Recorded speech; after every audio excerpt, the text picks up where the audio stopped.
Good morning. Welcome back to the Autumn Leaves Studio. We're live here, and we're doing our virtual camp. One in Christ is the theme. This morning we have the 9:30 slots. We're going to have best ofs, and this morning is the first one, so we're going right back to 2012. Now this is a special meeting because it's the very first meeting that Autumn Leaves ever recorded on video. It's of Pastor David Gates when he was here, and we did all the North Island and we didn't have video equipment, and he was like, why aren't you videoing this? And we were like, we don't have the proper equipment. So when we got to the South Island, we had one camera, so Damon got it all set up and we started recording this meeting that you're about to watch. And yeah, from there, our video gear, all the technology that we've increased has vastly improved. So we're grateful for his inspiration that David Gates shared there. The guest speakers for that year was David Gates, obviously, Oscar Sandy, which we've heard from already this morning, and also it was Rob McClintock. It was a good camp. I was there at the North Island for it. This year also was the first ideas for First Light Television, which we know has reached many, many souls. So also David Gates was the inspiration behind that as well. So the message this morning from David Gates is stories and testimonies right from his ministry, right from when he was born. He's got an amazing story, so stay tuned for that. We're going to have prayer now, and then after prayer, Lena's going to come up with another book promotion. And then we've also got a special item by our favourite from the camps. So let's bow our heads and pray. Dear Father in heaven, Lord, as we open our hearts ready for this message that we're about to receive, Lord, may we see your miraculous ways that you work in people's lives. And as Pastor Gates presents here, Lord, even though it's pre-recorded, we know it can still touch hearts today. So, Lord, may your presence be with us wherever we are, all around the country and the world. So bless us now, I pray, in Jesus' name, amen. All right, we'll hand it over to Lena now, and then after that, Daryl Sawyer is going to play or sing Nearer, My God, to Thee. Thank you. Hi, here we are with a different option for you. Have you ever tried to give a great controversy out to someone, and they've kind of looked at it and been daunted by how big a book it is? These might be an answer for you. This is the Great Controversy in a series of books. They're all, as you can see, have bright, colourful covers, high quality books on the inside with white pages and easy to read. The Desire of Ages also has a series just like it, a series of 5 books for that book set as well. World Out of Control. The title says it all really, doesn't it? There's certainly a lot going on that we can see that is changing. This book answers some questions about the future. It answers and gives us a glimpse of what the new earth might look like once it's made new. We have these as a camp special for you. If you order during camp time or up until the end of January, on our camp special, 3 sets of these for $65. So, if you're ready to order and ready to share, and sometimes it's really good to share when you come with one book, and then you come with the second book, and it gives you an opportunity each time to keep coming back to people and give them the next book. So if you're ready to share, contact us today. You too, we all do. We need to be nearer to God, nearer, my God, to thee.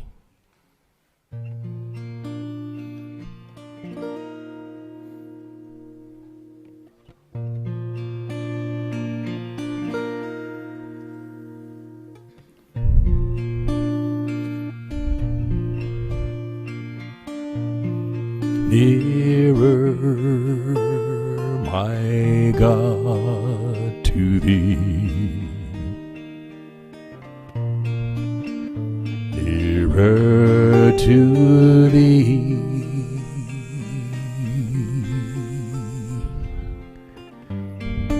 Even though it be a cross that raiseth me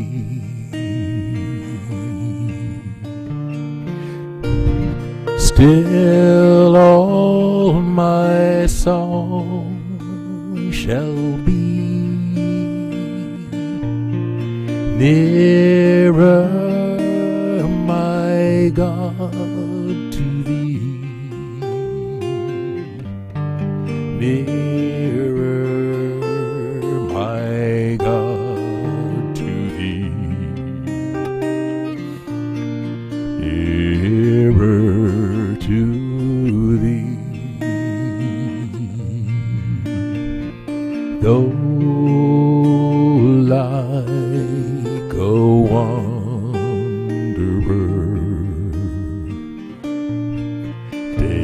daylight all gone,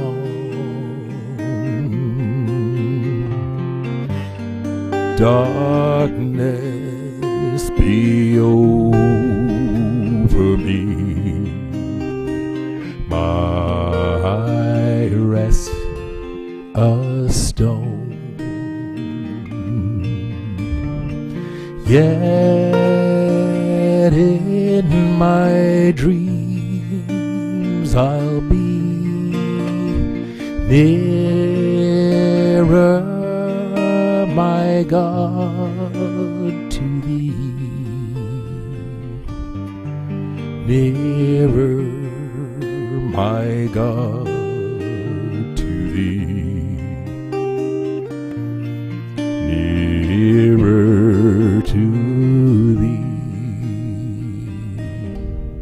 He says, peace, peace, be still. Lifts his hand, peace, be still. And like a child, my heart obeys him when he says, peace, be still. Or if on joyful wing cleaving the sky, sun, moon, and stars forgot, upward I fly.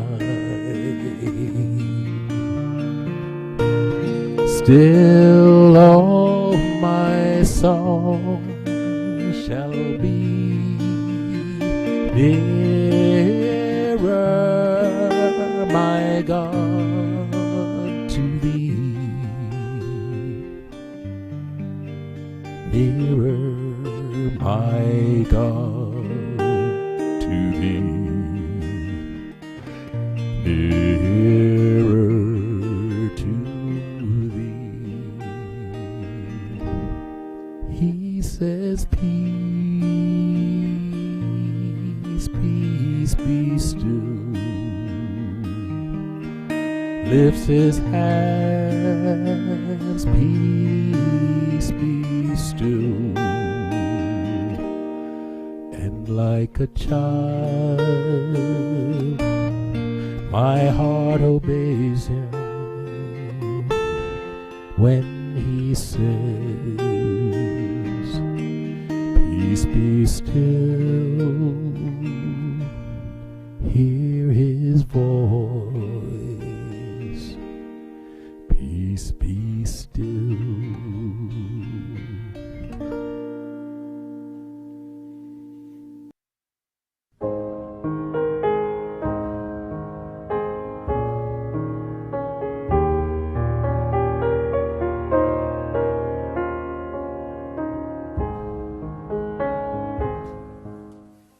There was a family living in North America that wanted to be missionaries.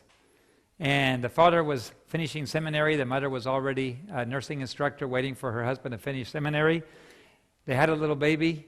The little baby was born with intestinal atresia, the intestines all in pieces. There was no way for food to go through. There was no peristaltic activity. They took it to the hospital. The surgeon, well, it was already in a hospital. The surgeon decided to operate an anastomose to connect together all the intestines, and he did that, but still no peristaltic activity, no food that the baby swallowed went down. It all came back up again. So 3 or 4 days later, they went in again, and they took out half the intestines and tried to see if the food would fall through. Still no good.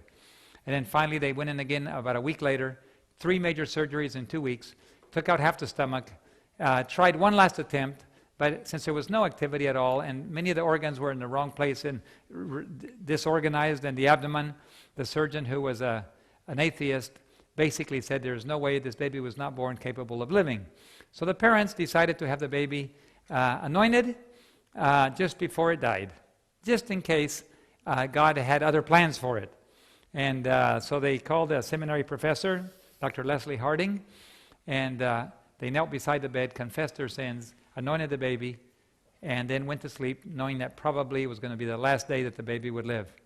Well, the next morning, the surgeon came running over to the mother who was on duty and said, I am hearing normal bowel sounds for the first time since the baby was born.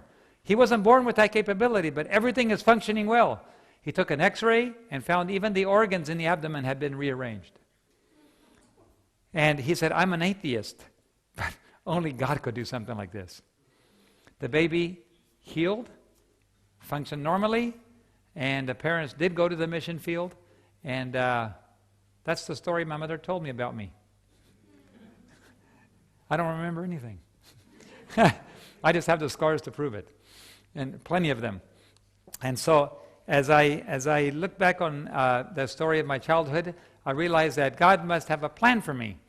And I remember how difficult it was going through school.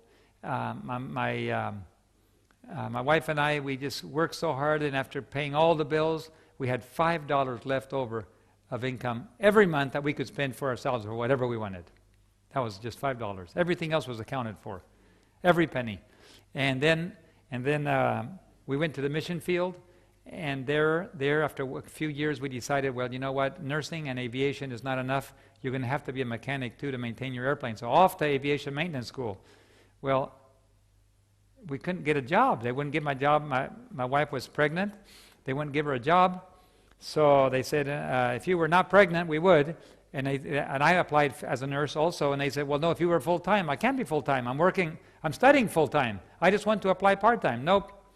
So for the first 6 months, we had no work. We took the little bit of savings we had. We had a little tiny trailer, like a teardrop type trailer, that we towed behind the car. We went to the state park. They let us plug it in for $11 a month. So we lived in a state park for about 3 months. Well, I went to school every day. I'd come back.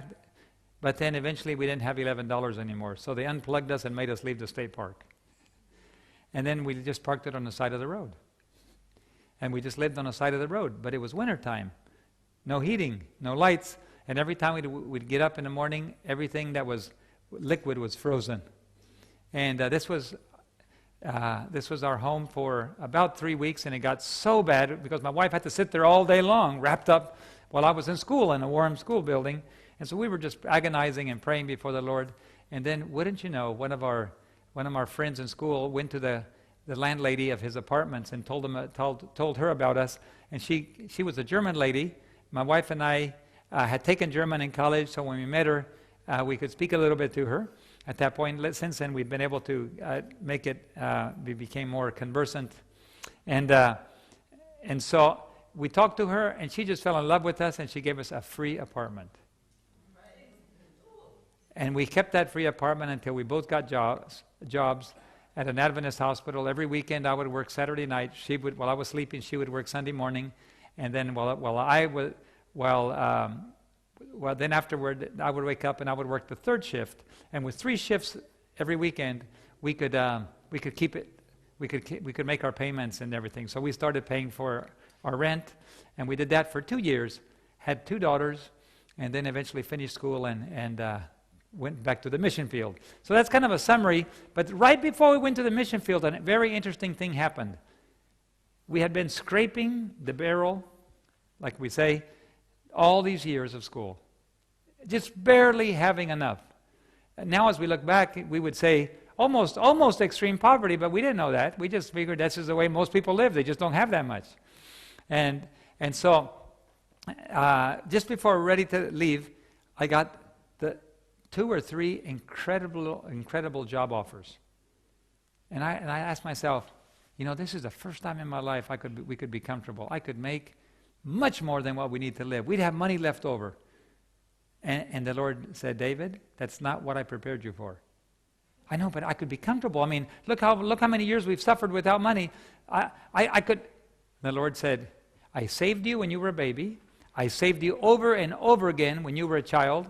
I've saved your life in many different circumstances. And then now, as you're ready to launch to the mission field, you're going to change your mind? And to remind me, the Lord had to take me through another crisis. I was working in a hangar on an airplane. The other mechanic was below the airplane, and he said, pull on that wire, David, grab the needle nose pliers. So I rolled the needle nose pliers over like this, grabbed it, and I pulled up as hard as I could, and then the wire broke. And I went with both of my hands, I drove that needle nose pliers into my left eye.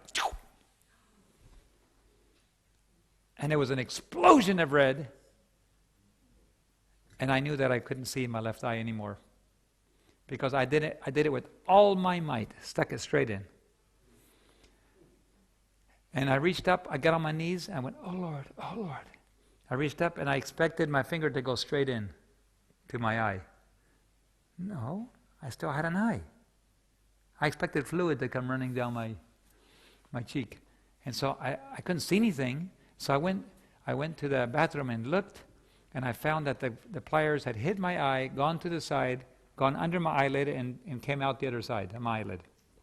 It actually tore the eyelid, but it didn't go through the eyeball. And at that point, I knew that I even owed my eyesight to the Lord, because there are no one-eyed pilots. You can't tell depth of field without 2 eyes. So I realized if I take the job and think of myself and be more comfortable, what would happen would be that God would probably have to humble me by removing my eyesight. And I would say, okay, Lord, I can go now. Yes, but all your flying capabilities would be lost. So I decided, no, nothing is worth sacrificing the protection of God.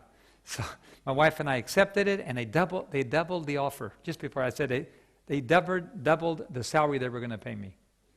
And I said, you can double it, triple it, quadruple it, whatever you want to. The answer is no. I can't afford it. It's a life or death match. Life or death? Yes, it is, life or death. God, I am already purchased. God has paid for me over and over again. I cannot disappoint him. And we left for the mission field, and I have to say that for 30 years of mission service, I wouldn't change my mind for anything. I would do it over again. I only wish I would have made less mistakes. All of us can look back and wish we could change some things, but the decision to work for God has been the most blessed experience of my life. And the Lord prepared me for it. When I was 3 years old, I met another missionary girl. When I was 8 years old, another boy tried to take her away from me as my best friend. I got jealous. I bought a bottle of perfume, and I asked her to marry me. She agreed, and 12 years later, we met in college again, and we were kind of embarrassed, like, And she said, do you remember what you did? Yeah. Do you still mean it? Well, yeah, but are you still interested? Yeah. So the Lord was good to us. We got back together again, and when we got married a few years later, God has prepared both of us. We were raised together. We speak the same language. We eat the same food. We know the same people. We have the same history. And she's been my co-pilot now for 30-something years. And I'll tell you what, it's great to fly with your co-pilot that you just love, and she's your wife. Isn't that wonderful? The best co-pilot in the world that you can have. Now, I've had a lot of co-pilots. I sometimes switch, and she stays back, or sometimes I carry another pilot that's along, and then we sit up front, she sits in the back. But whenever we both travel together, which is frequently back and forth to South America in our airplane, she's my co-pilot, and I rest, she watches the instruments, and she rests, and I watch, and our flights are long. It's 28 hours of flight time, one way from Tennessee to Bolivia. And we stop in Puerto Rico, and we stop in Grenada, and we stop in Martinique, and we stop in Guyana, and we drop off a load of something in Venezuela. Then we go to Brazil, we stop there, and then finally we go to Bolivia. From there, sometimes we go to Argentina or Peru. And so the airplanes allow us to do a lot of traveling from anywhere to anywhere, but we sit a long time. And people who say, well, I wish I could accompany you on those exciting trips. I said, if you did it, you would never want to do it again. I've done it over and over and over and over and over and over again for years and years and years. But I've only had 2 people actually go with me. One of them flew back commercially. He couldn't tolerate the thought of flying back. And the other one did make it back with us, but he said that would be the last trip. Most people don't realize that when you sit that long in a tiny place, no toilet,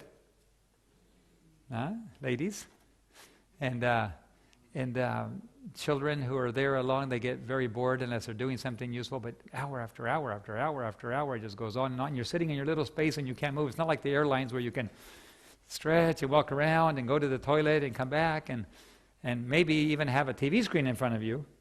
No, on those little things you can read, you can do a lot of things, but I love watching God's nature go by. And we've given our life to the Lord in service, and today we have 250 missionaries, volunteers, working around the world full-time. That's a lot of people, but it's not enough to finish the work by any means. It's only a drop in a bucket. Where there's one, there should be 1,000, Sister White says. I believe that some of you will someday be called by God to be full-time missionaries from all over the world. Every country I go to ends up sending missionaries out, because if you could understand the great privilege it is, we'll talk some more about that privilege, about being ambassadors for God, what that entails, what great responsibilities and privileges are given to ambassadors. And we're going to look right now at some of the lessons that I learned in this experiment we started 15 years ago. So you see, for 15 years, I was pretty well on salary from the church. Normal benefits, normal enough to rent your home. They would take out 15% of your salary to pay for your home, and then they would provide the home, and they would give you enough money to eat. Not enough to accumulate very much. Couldn't accumulate anything really, but just enough to survive, and that's fair. The church takes care of you for that. However, in first world countries, I would say here in New Zealand, in Australia, Europe, North America, it's a little bit, the salaries are a little bit more than survival. You can actually live a comfortable life on a church salary. And this is, of course, very appropriate. We must never complain, however, and think like, poor me. No, God promises us to give us our needs. And for many of us, that's more than what other people give. In some countries, a pastor today, on full-scale salary, earns about $15 a month. Like in Suriname, I used to go down from the Union in Trinidad and fly down to Suriname. The pastors were all getting $15 a month. They could not buy, those that had little children, they could not buy any milk for their children. So what we would do is we would load up our suitcases with powdered milk and whatever, soy milk and whatever they were needing, and we would just go down there, and every time we gave them a couple bags of that for their children, it was like giving them a whole new month's salary. Very little do we know of sacrifice, huh? We have a lot to be grateful for. But that was for 15 years. And then eventually, first another brief little history on academically, I first wanted to be like my parents. I wanted to be a pastor, I wanted to be a nurse, and I wanted to be a pilot. Just like my mother was a nurse, my dad was a pastor pilot. Eventually my dad took nursing too. So I decided to do that. And so I was in the process of studying theology. When my union president, I went to visit down South America, and he said, you know, David, when your parents used to work here, we needed pastors. But that was a generation ago. Now, we have so many local pastors graduating from our university, we will never hire you if you just take, if you study for the ministry. What we need is engineers, pilots, nurses, doctors, dentists, PhDs, and the few salaries that we have, we reserve for them, the overseas salaries. And so I went back kind of disappointed. Well, what am I going to do? Well, I guess I need to change majors. Let me just focus on nursing and aviation. So I never finished theology. I was part of the way through. I switched over to nursing. I finished my aviation studies, then came back and took aviation maintenance. And sure enough, there was work for me. I was so happy, but then they closed the aviation program. No more airplanes. They said, it's too expensive. Too dangerous. There's terrorism. There's drug traffic. I think we just need to focus on the cities. So all of a sudden I found myself without work and back to school again, this time to take computer science. I came back with a computer science degree, and immediately the union hired me to be in charge of their IT department. And later on, I picked up a graduate degree in software engineering, and then I got a call to go teach computer science at Caribbean Union College in Trinidad in the American Division. So I went there, and I was still in charge of the IT department for the Caribbean Union, and I taught in their graduate department, and then they offered me another graduate degree in business. So I took that over a period of years from Andrews University. I finished a second graduate degree in Andrews University, and then they asked me to teach in the MBA department. So I taught in the MBA department for Andrews University, and lo and behold, I ran across an interesting statistic. As I was giving work to my students, I discovered that there is an economic crisis about ready to happen in the world. I had no idea. And I said, it's inevitable. Look at all the decisions. And as we studied it with our students, the decisions made by major countries, the decisions made to shift resources, decisions made to transfer laws and make them and encourage debt instead of savings, all of it began to develop, and over a period of years, it was inevitable. The economy had to crash. And it was already beyond the point of no return. 1971 was the point of no return for North America. And Americans decided they're going to live beyond their means, and from then on it was just building. The further it went, the greater it's like a big wave coming, and the further you go, the bigger the wave gets, and it crashes more. And so every year it gets worse. And just what took 30 or 40 years of debt to make, currently today we can do it in about 2 or 3 months. That's how fast the debt's accumulating, so that the interest upon the interest is so high that today, even if 100% of the taxes went into paying the interest of the true debt, you couldn't even pay the interest. So it's impossible to ever pay the debt off anymore. It has to crash. And so as I came to that realization, I'd written the accounting systems for 2 unions. I'd helped in the auditing department. I looked at the way I sat on union committees for many years, and I realized something's going to change the way we think and the way we act in the church. Even individuals are going to have to change the way they live. Because once the crisis hits, it's going to rewrite all the rules. And so I said, Lord, how is it you're going to run your work? Do you believe with me that the greatest days of the church are straight ahead? Raise your hand if you believe that. The majority of us do. The greatest days of the church are ahead, and yet the greatest economic crisis in the world is right dead ahead. So God's going to do things differently than we would normally expect. So I said, Lord, teach me. I want to learn to operate by your rules, not by normal human rules. And he said, well, you're going to have to go back to primary school because you don't know anything. The way you learned in school is not the way I think. You know, as high as the heavens are above the earth, what? So high are my thoughts than your thoughts, and my ways than your ways. That means that when you teach you sit up there and you go, Professor so-and-so, we're going to be teaching now, we're going to be studying this economy or that economics, or we're going to do this or the other. And you said, you guys don't know anything. The way that I do things is totally different, upside down than humans think. Well, I said, Lord, I'm willing. It's kind of hard, but I'm willing. You know, I was going to go retire. I was going to leave the mission service soon. My kids are getting old. We had 5 children. We had 2 daughters. We adopted 3 children, 2 boys and a girl. And I said, we're going back to the U.S. for our children, and we're going to probably live a normal life again instead of missionary for a while. And so I said, Lord, but how do I learn this? He goes, well, I'll tell you what. In order to do that, you have to leave your employment, and you have to work as volunteers deep in the jungles of South America for at least 1 year.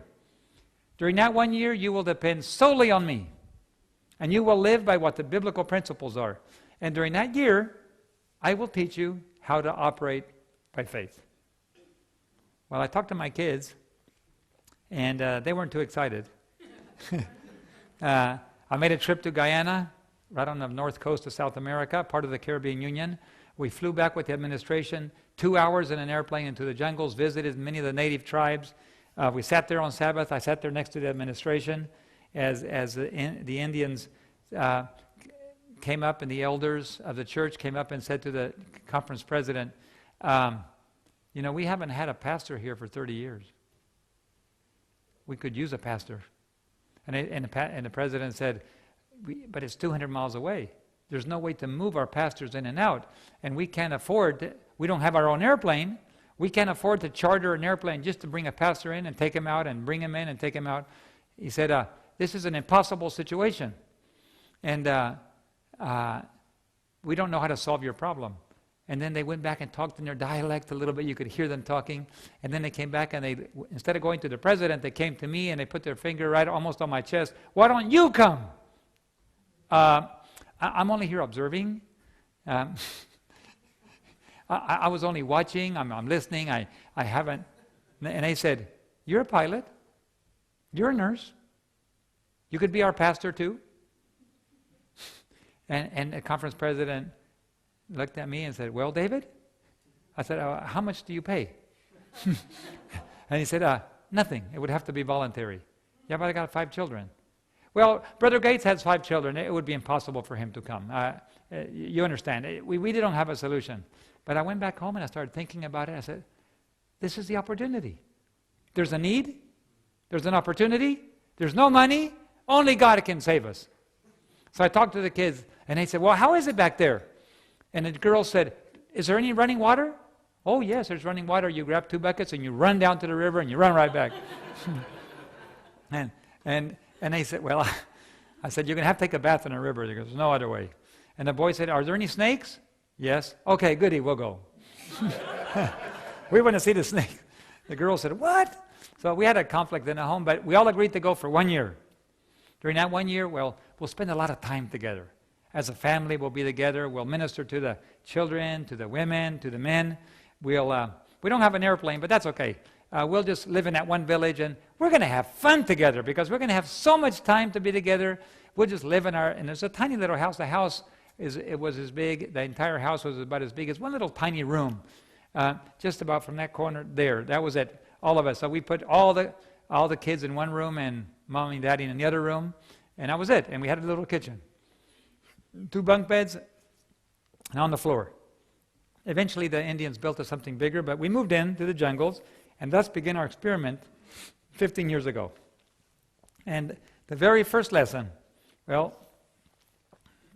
we went directly to Matthew 10, and Jesus in Matthew 10 told his disciples when they went out, in verse 5 to 10, Jesus said, these 12 disciples he sent forth and commanded them, saying, don't go to the Gentiles or to any of the city of the Samaritans, but go first to the lost sheep of Israel, and as you go, preach, saying, the kingdom of heaven is at hand. So number 1, the very first thing is don't focus on the Gentiles. Go right to the Seventh-day Adventists, right to the Christians. Because if they're not ready, how in the world can you reach all the Gentiles? So don't go to the Gentiles, don't go to the Samaritans, go directly to the lost sheep of Israel. Number 1 priority today is God wants to reach his own church. Number 1 priority. If he doesn't have a people on earth today that can reflect his character properly, what's the use of going to the Gentiles?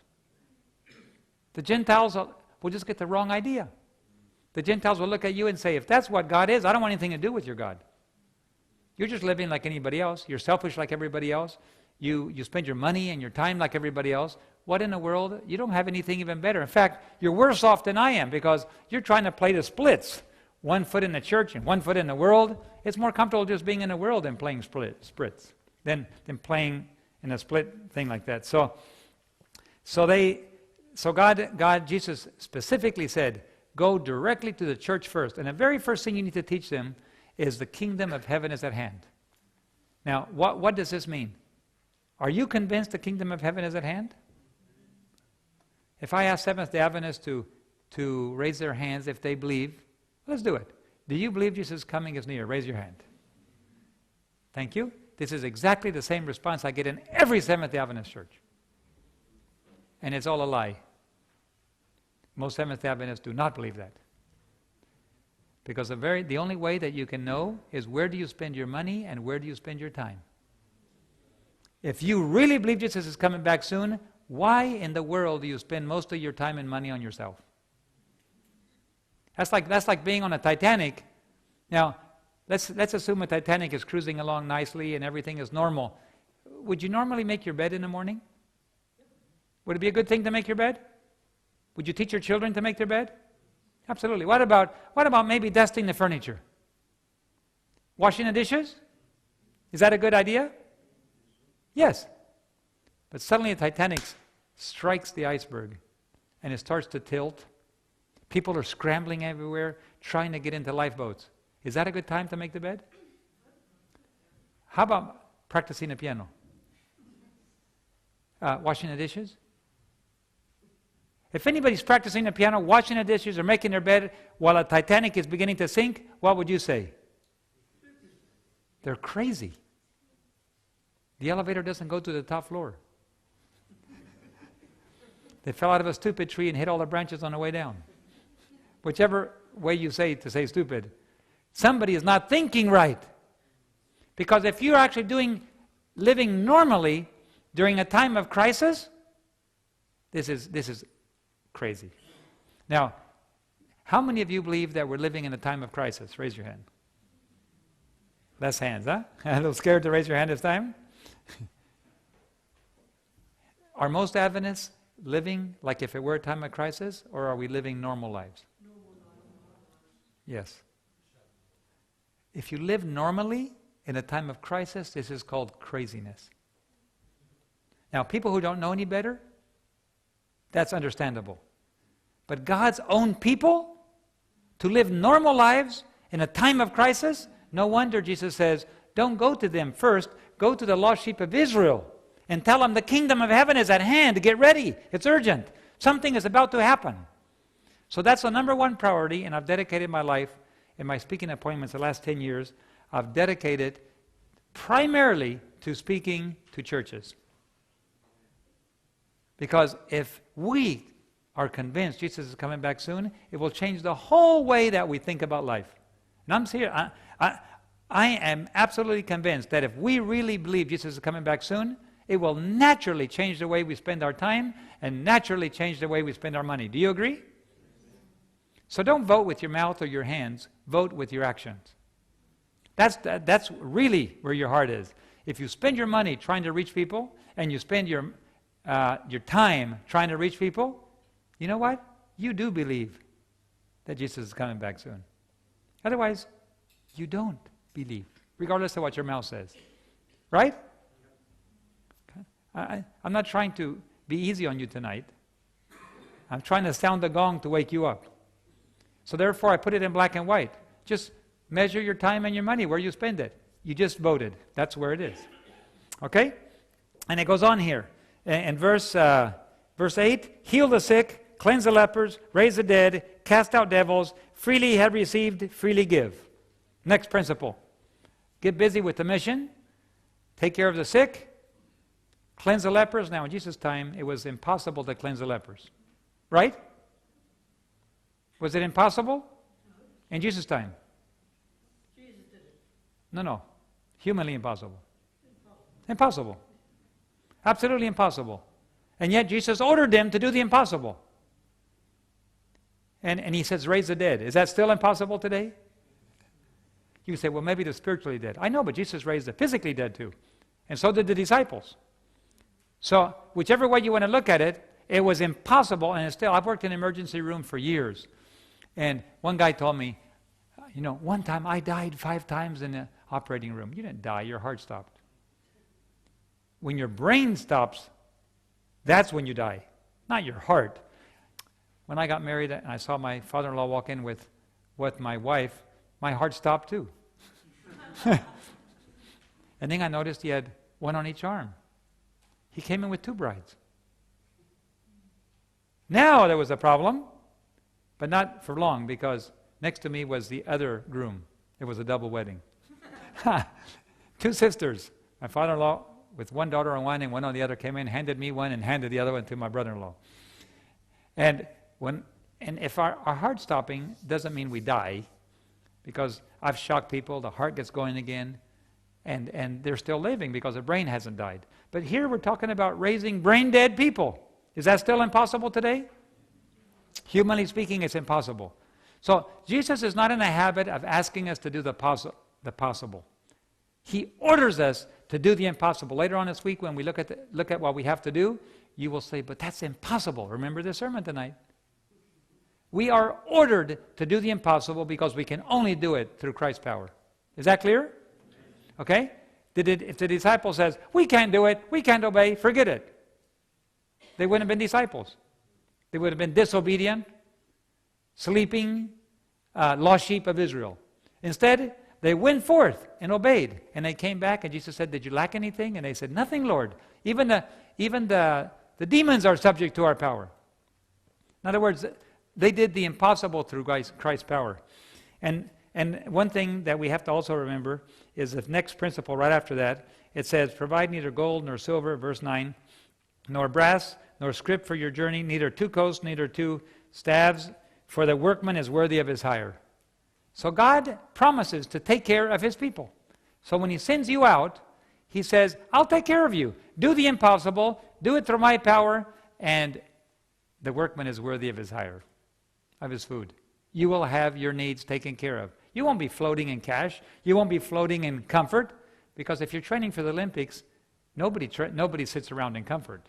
It's hard work training for the Olympics. And we're going to discuss the Olympics later on this week. But you understand, if you're in training, what in English we say, no pain, no gain. Do you think that training for God's second coming is going to be just a joyride? Or is it going to be like severe discipline? It'll be discipline. There'll be pain, but there'll be joy. When you see God actually leading in your life, providing for your needs, using you to reach others, and you can ask God for things, and he's there at your side, and he helps it to come. He may say wait, he may say now, he may say no, but you can see his answers. He's actually intervening daily in your life. And when you see that, it's kind of like, I really am working with God. It is possible. And then you ask God for the impossible, and he comes through for you. He might make you wait till the last minute, or sometimes he waits till it's too late, and then he does it. Maybe he waits like Lazarus. If only you'd have been here, Lord, my brother would not have died. Was that true? Did anybody ever die in the presence of Jesus? One single example of somebody dying in his presence. No, nobody can. You cannot die in the presence of the life giver. So Jesus stayed away on purpose so that death could take Lazarus. And so sometimes you'll be praying for something and God will actually let it die. And you go, Lord, why? After so much work. Because now I'm going to show my power even greater than before. The greatest miracle Jesus ever, that's another sermon in itself, and a good principle, that God may allow you to go beyond what you're comfortable, what you expect, only to reveal his power even greater after that. So don't get discouraged. Just know God is in charge. He's in the process of conquering. And there's one thing we missed here. Freely we have received, freely give. Just on that one verse, we could speak for a whole hour. All of the benefits of giving. Have you ever seen somebody get a handful of blessings from the Lord while their fists are like this? Lord, please give me money. Lord, please give me blessings. And God says, well, open your hands. No, if I open my hands, I'll lose something. Somebody will get something. Well, then I can't give you anymore. I can just imagine Jesus walking along with Gabriel and saying, look at all the money that we've saved up for my people to finish the work. Gabriel, why don't you give it to my people? They need it to finish the work. There's a global crisis down there on earth. And Gabriel said, they haven't even used what I already gave them. Does that sound familiar? We haven't, have we? We haven't used what God has already given us. Once we use what God has already given us, then God can give us more. But we just kind of like to pile it up. It's for retirement. It's for comfort in the future. And God is saying, but look at everybody dying around you. I know, but Lord, I need it. It's like being on a ship, and God is handing you life jackets, and you're sticking them all in a closet, while people everywhere screaming, I'm dying, I'm drowning, help me, help me. And you're taking life jackets and sticking them in your closet. Huh? That's really what it is. Let's be honest. Money is equivalent to souls. Money can be turned directly into salvation of people. Is that true? Absolutely. So when you have money, remember, you are holding on to the lifeline that somebody needs to be saved. So just ask God, why don't we need to learn more and more to trust God and depend on Him daily. Just do like Jesus did. Lord, give me this day my daily bread. Don't give me for tomorrow, just for today. Jesus didn't say don't give me for tomorrow, but you understand. He was asking, just take care of my needs today. If you read the vision that Ellen G. White had of God's people, she looked and she could not see them. And then the angel said, look up higher. So she looked up higher, and there she saw a narrow road. She tells that God's people began that journey with heavily loaded wagons. Heavily loaded wagons. I can imagine, did you come here? How many of you drove more than a couple of hours to get here? A couple of you. Some of you must have lived nearby. But for those that have driven a long ways, you kind of packed your car quite a bit. You heavily loaded wagons.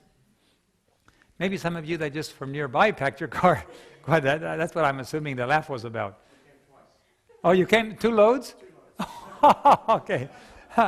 Okay. This is what we call heavily loaded wagons. And all of your belongings on this trip to heaven.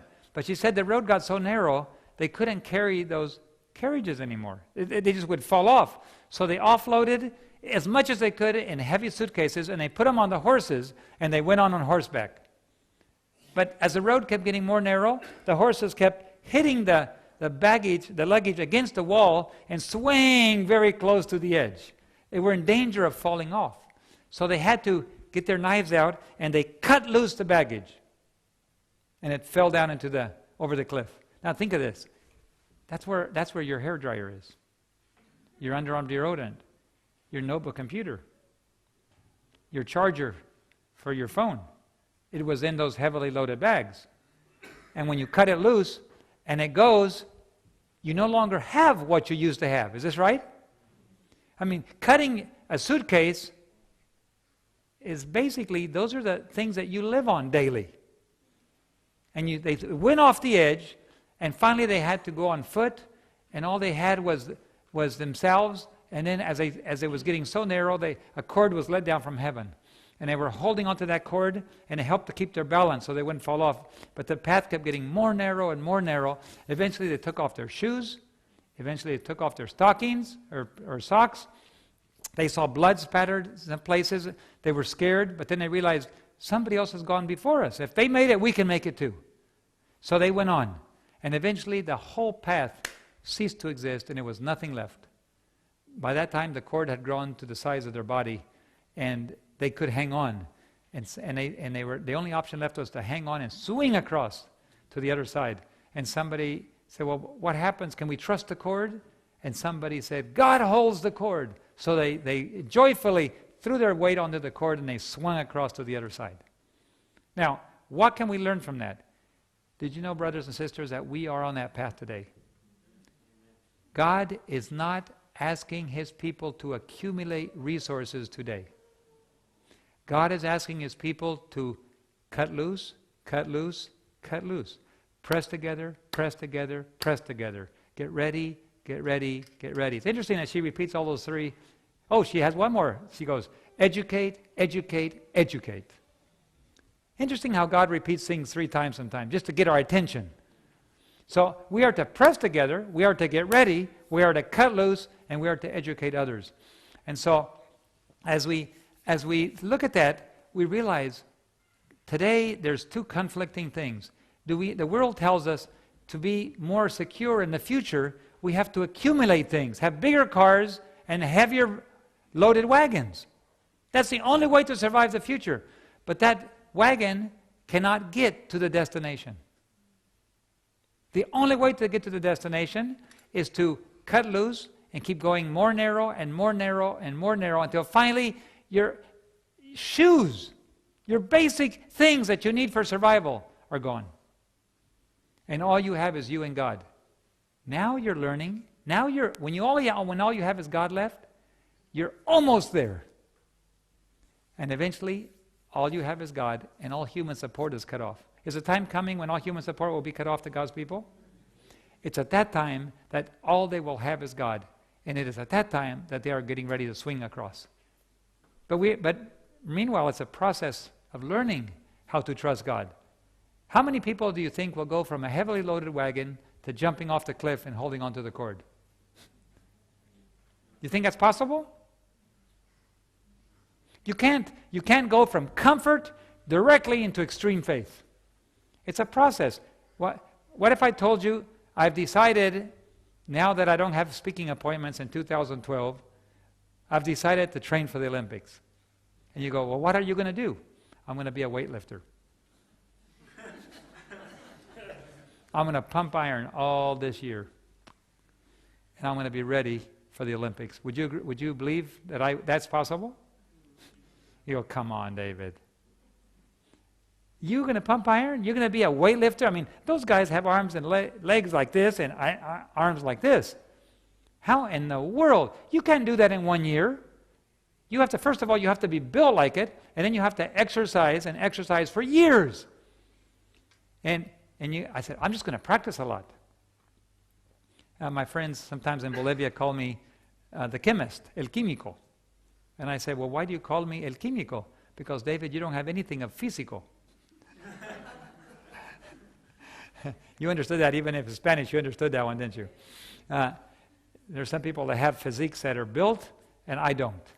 So you say, David, that's impossible. But would you agree with me that if we exercise, and if we do what we believe we should do, will we get better at it and better at it? Is that the law of exercise, right? No matter, even if I'm going to pump iron, I may never become a weightlifter, but you certainly will be able to pump more in a year from now than you can right now, right? This is a natural law. Do you think faith is that way too? Would you agree that God has to kind of exercise our muscles along the way, making us trust a little more and a little more and a little more, so that when we get to the extreme faith part, we've gone through a path of training. Would you agree? You know what? Some people wouldn't even be able to hang on to the cord. Would you be able to hang on to the cord right now? If all of a sudden you had to let go, physically speaking, if all of a sudden a rope was thrust into your hands and you had to hang on, could you carry your own weight? Some of us would say, well, yeah, I can. I'm young, still. The rest of us? Could we really hang on very long to a rope as we swung across to the other side? We could if we practiced, but it takes practice. And God is giving us that practice. Praise the Lord that God is giving us that practice today. So don't resist the Lord. Realize what path you're on. Jesus is coming soon. There is a sense of urgency. We have to learn to trust God. Given it shall be given. Freely have received, freely give. Don't try to take care of your needs in the future. Let God take care of your needs. Just ask Him what He wants you to do with His things. Now here's the major key component. If you want to start learning how to trust God, there is one surgical procedure you have to do right away. And that is, you have to make it, there's a little switch in your head, and you have to make this decision. From here, it gets easier and easier, or it gets harder and harder. There's a basic decision you have to make, and that is, who owns what you have? Does God own it, or do you own it?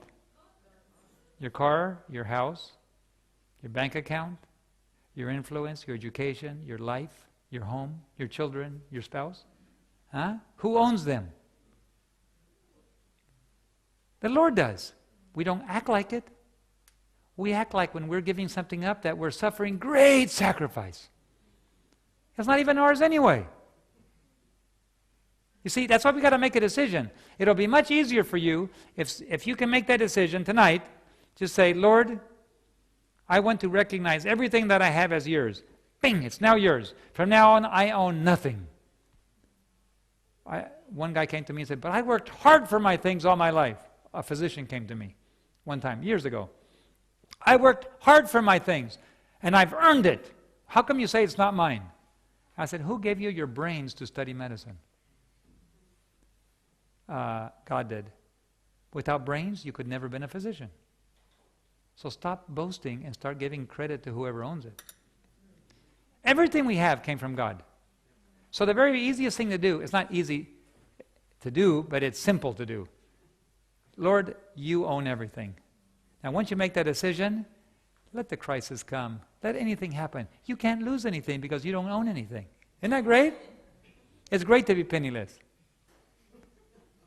It's great to be totally in the hands of God. There was a Baptist lady one time that went to her pastor and asked for help, and the church gave her help. And then she came back again, and the church gave her help. This went on for quite a long time. And finally, the pastor realized this was getting out of hand.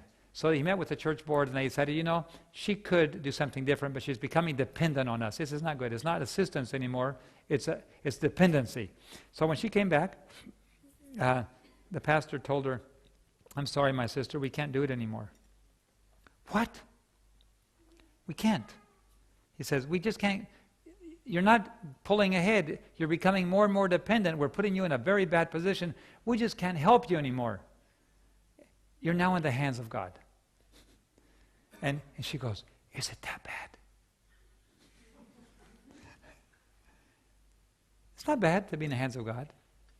That's the best hands to be in. So when God trains you to such a point that you're dependent on God, you live on God, everything you need, you ask God for because that's what you need. It doesn't mean that you have to walk around with no clothes and sleeping on the street. God, to be honest, you know what? God treats us much better than we deserve. God just loves doing nice things for his children. So he gives us wonderful things. But you know what? He expects us to sacrifice just like he did. He said, pick up your cross, come and follow me. So when he asks us to do that, he means, you know, I gave up all of my kingdom in heaven. I gave up all of the comfort and all of the wealth to come down to earth to save me. And all I want you to do is to do the same. Just give it up and work to save souls. Join me in my mission. If you join me in my mission of saving souls, now we're talking a joint mission. Now you can represent me. Do you think the disciples did that? I mean, they had a good fishing business. They did, didn't they? I mean, they had their boats, they had infrastructure, they could pay their bills. They had all of it set up to be able to pay for all their family expenses. And Jesus pulled them away and says, your heavenly Father will take care of your needs. What I need you to do is go out and spend your time saving souls. There used to be 70 disciples. In the end, only 12 we hear about. How many? Well, we have 70 disciples here tonight. How many will be left at the end? How many are really willing to follow Jesus and say, there's my fishing business, Lord. Now, remember, I'm not the one to ask you or to tell you what to do. Only God can do that, right? Only God can tell you because he's the owner. Is that correct? Would you agree with me that he's the owner? All the gold and silver is mine, saith the Lord. Haggai 2:8. Psalms 50. If I were hungry, I wouldn't tell you, because all the earth is mine and the fullness thereof. No doubt whatsoever, God is the owner of everything. So when we're recognizing, you know what? Whether you acknowledge it or not, he's still the owner. You don't even have to say, yes, he's the owner. You can say, no, he's the owner, but he still is the owner. So he is anyway. So all you're doing is acknowledging ownership and saying, yes, you created it, you made it, it's yours. I'm just a steward. Okay? What is it required of stewards, does the Bible say? Honesty, obedience, rendering accounts. What's that? Okay, yeah. You have to actually manage it to be able to produce more. So a steward is a manager like Joseph was for Potiphar. He manages everything and it prospered in his hands. That's what God wants us to do, not to accumulate wealth, but to accumulate souls. Be thinking, you know, if I put money there, somebody will be saved. You know, we send a church member out or a young person to the front lines. I bet if I help them a little more, they'll bring back a richer reward. You know what I could do? I could go myself maybe. Some of us can, some of us can't. But you're here to figure out ways to advance God's work. Day and night, be scheming. What can I do to save more people? And ask God, give me wisdom. Help me to understand. What can I do? How can I use the little bit we have to reach as many people as possible? That's your, you know, when you wake up in the morning, you begin to think, all your exciting things that you're going to do for the day. I'm always thinking of, what if I reach a new city? What if we had an airplane go into a new area? What would happen if we moved one of our airplanes to this country now and let it go into areas? What would happen if we turned on a signal to another station? What if we could put a school over there? I wonder how many people we could reach. That's where all my passion is. And I think that Jesus was probably similar in many ways, that or should I say, I am similar in many ways, but not completely like Jesus, because some days I'm selfish. Are you selfish sometimes? Raise your hand if you've been selfish sometime in all that. Okay. Hey, you know what? I want to find out more about you. Let me ask you another question. Have you ever lied? If you don't raise your hand, you're lying. Raise your hand. Okay. Okay. Have you ever stolen something in your life? Have you ever thought an impure thought? Man, we live among liars, thieves, and adulterers here in the southern island. All of New Zealand, the whole church is filled with liars and thieves and adulterers. The whole world is, because we've all lied, we've all stolen, and we've all had immoral thoughts. That's adultery. So what do we have? We have a bunch of sinners in the church, don't we? And God invites us to cleanse us from all unrighteousness if we confess our sins. And then not only that, He uses us to help manage His work, to help go forward. I remember that one time when I went to the jungle villages, the very first thing, this is how the experiment turned out. We went there, and the very first day, we didn't have any food to eat. And the Indians looked in there and they said, they're always looking in the windows. You're looking around, they're always looking in the windows from everywhere. No privacy. Or looking through the boards. And you're going, man, around here, just no privacy. But they found out no food. So they went and told their parents, and then they went running out, and the Indians went out, walked about an hour or so out into the bush, and they came back with all these baskets full of food, and they just left it on our door. Wow. Indeed, God provides for our food needs. We didn't have a salary. This was the first time in 15 years, no salary, and yet God provided for our food needs. And so I became comfortable. Lord, the experiment's working. We wanted to spend time with my family. This is great. And so I was beginning to think this is going to be a really fun time. And then one day they came, two guys carrying a big pole and a hammock, and there was a lady dying of malaria. They said, well, her husband came along with us, but he died along the way, so we just buried him. But she's still alive. Elder Gates, heal her. And so I was thinking, how do I heal? I can do that if I had medicine, but I don't have medicine because it was malaria. We did a scan on her blood and found all the malaria. So we said, how can we heal her without medicine? I don't know. Well, as I was thinking, the Lord said, David, do you remember? You brought a little bit of money along. You have $300 under your mattress. No, Lord, that's not for patients. That's just for me, for emergencies. And the Lord said, you didn't come here to take care of yourself. You came here to take care of them. I'm going to take care of you. But Lord, if I get a snake bite or if my family gets malaria or something, we got to call an airplane. We don't have enough money to do that. So I just saved this money just for an emergency. He said, use it to save this lady's life. But I'm a husband and a father. Isn't it? Can I even have $300? That's all I got. No. I called an airplane. I gave her the medicine. I saved her life. But for the next 2 weeks, I ran around kind of angry at God. Good night. Isn't it $300? That's all I asked the Lord for, $300. And He said, no. What kind of fairness is that? Every husband likes to say, well, I took care of my family. I had $300 for their needs. I'm a husband and a father, so I like to be considered that. But God said, hold it. You didn't come here for that. So I was 2 weeks a little upset at God. And then one day an airplane landed, and I went up to the runway because airplanes didn't land that often there. And out came this, hey, look, there's a white lady. And she looked at me, oh, look, there's a white man. And she goes, I didn't know there was missionaries here. She said, my dad was a doctor here 30 years ago. We came to this village, and I came all the way from New York just for a few days to visit this village. And she goes, can I stay with you and your family? Sure. I took both of her suitcases, walked on down. By that time, they'd built us a little bit bigger house. And so we'd moved into that house. My brother and sister-in-law moved in with us, and they brought their 3 children too. They came to do the experiment with us. And so I brought her down, and we were there, and she stayed for 2 weeks. At the end of 2 weeks, I carried her suitcases up, and she called the airplane, and she was time to go home again. And so I took her up. And as I was waiting for the airplane, she said to me, David, do you accept donations?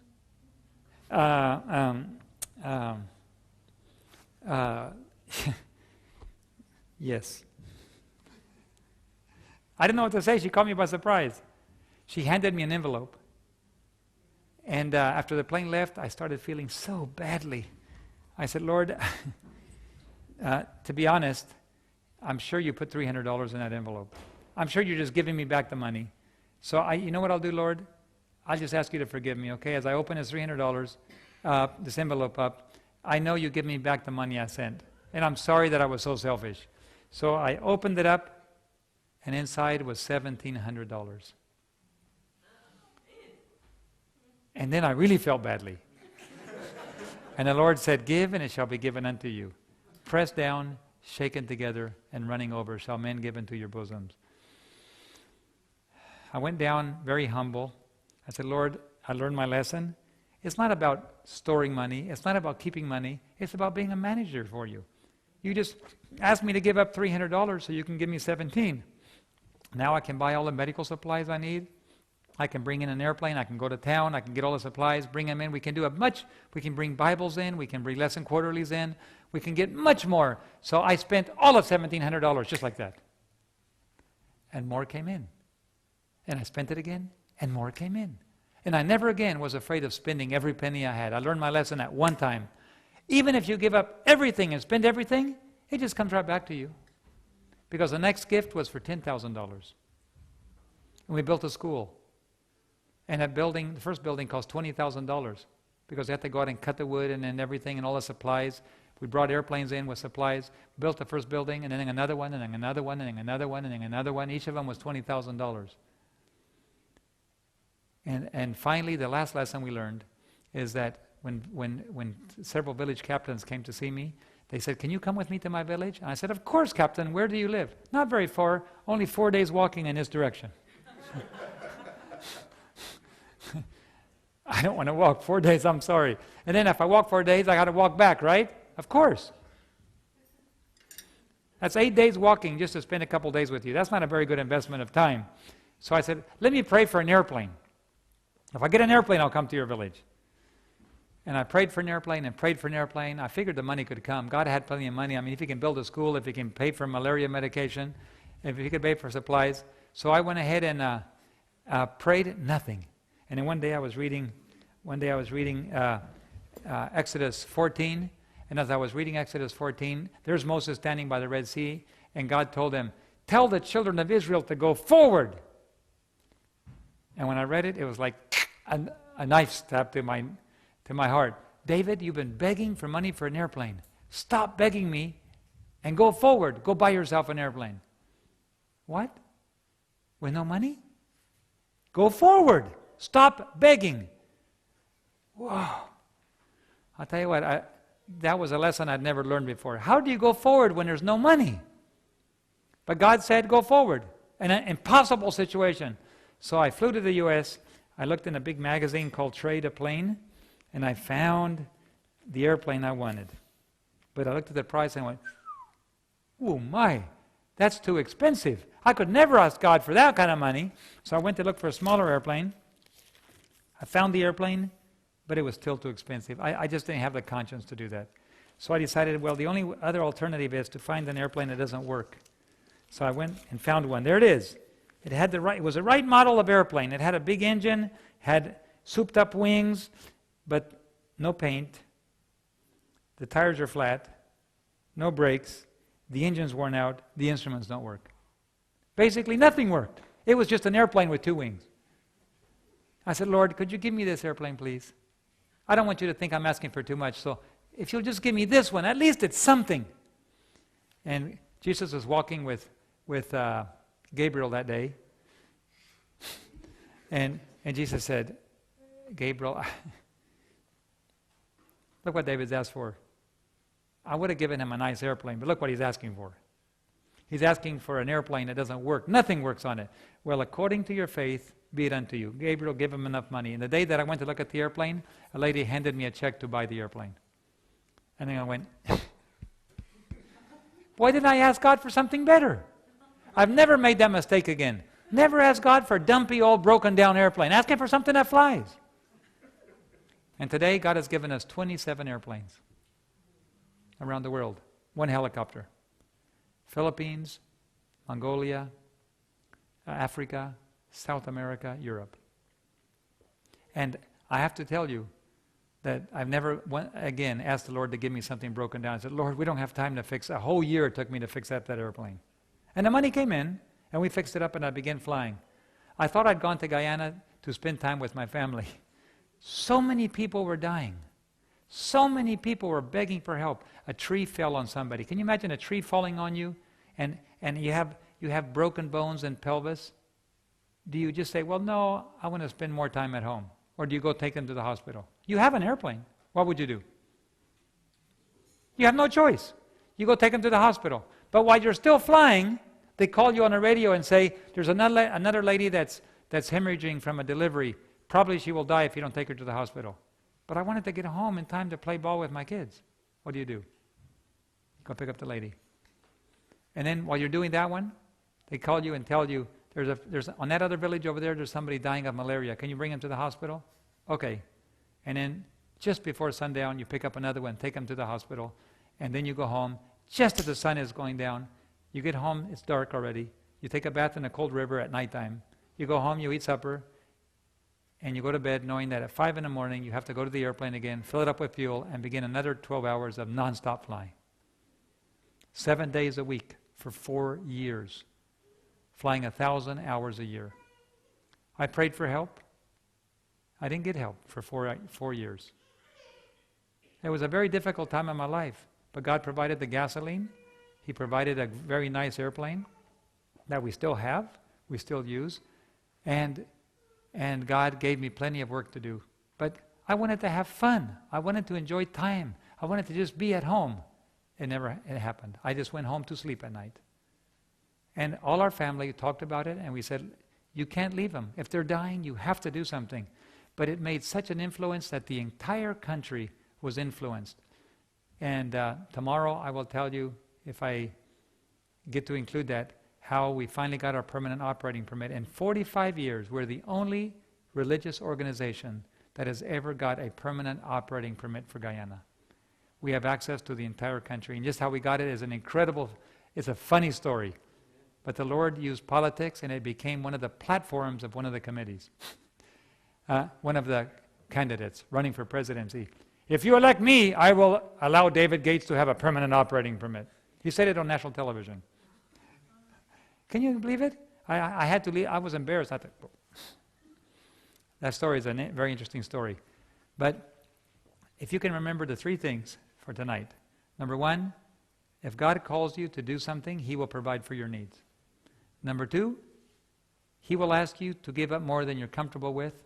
And finally, He will ask you to give up everything. So the very first step you can do, save yourself the pain.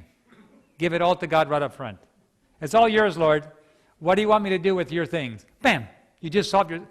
It's like cutting off a tail off a dog. Which is better, cutting off a little piece at a time or cutting off the whole tail? Which is less pain? The whole tail. But sometimes we just give a little bit to the Lord, and a little bit is like, yeah, ooh, ah. Just give the whole thing to God. Bam, the whole tail. And then you have nothing left except God. And then all you do is obey orders. Less pain. I did it a little piece at a time. I just kept giving God just enough. But that's God allowed me a long time to learn. It took me 15 years to learn up to what I have now, but I still keep learning. You don't have to wait 15 years. You can learn by watching my experience and saying, well, I'm not going to do it the painful way. I'm going to do it the fast way. So the first one is God will provide for all your needs. The second one is, given it shall be given unto you. Thirdly, the third thing is, God will ask you to do the impossible and to go forward. Tell the children of Israel to go forward. As you face an impossible situation, just trust the God of the impossible. If it was humanly possible, then it's probably not God. God is asking His people today to do the impossible. Now, some of you probably have already experienced this. Some of you have already learned some of these lessons. But I have to go through them because many people, the majority, have not. And it's absolutely vital to our salvation that we learn these lessons. We cannot go to heaven depending on ourselves, correct? We can't go to heaven carrying our our things with us. Steve Jobs from Apple Computer just died. I was in Puerto Rico just a few weeks ago, and there was this massive yacht sitting there in Puerto Rico right next to the airport. I mean, where all the cruise ships come in right there. And as you land, you actually fly over a cruise ship sometimes, just 20 feet, right over the top of a cruise ship. And they're pulling out, and you're landing. And so I looked at that beautiful yacht, and it wasn't just your standard yacht. It looked more like a machine from space. It was just built so fantastic. And so I asked somebody, where did that come from? Oh, that used to belong to Steve Jobs until he died. Well, he didn't take it with him. It belongs to somebody else right now, doesn't it? Are any of us going to take anything with us? I'll give you a little secret. If you keep your things, the closer you get to the grave, the farther you get from your things. But if you put them in God's work, the closer you get to the grave, the closer you get to your treasure, because it's already ahead waiting on you. Isn't that great? Don't you like that idea? You grab your treasure, you put it in, you invest it in heaven, and as we get closer to heaven, the closer you get to your treasure. It's all been sent up ahead. It's waiting for you. And I have to be honest, I can't wait to get to heaven. Except I'm asking God, don't take me right now, because there's some other people I want to take with me first. Some of you. I want you to learn the secret of the joy that I learned. So tonight, I'd like to invite you. Is there somebody here that heard God speaking to you tonight? Somebody that said, I've kind of loved my things more than I should. I've been attached to things more than I should. And tonight I want to acknowledge God's ownership. I just want to acknowledge God as the owner of everything. My house, my cars, my family, everything I have, everything I am really belongs to God, and I want to acknowledge it.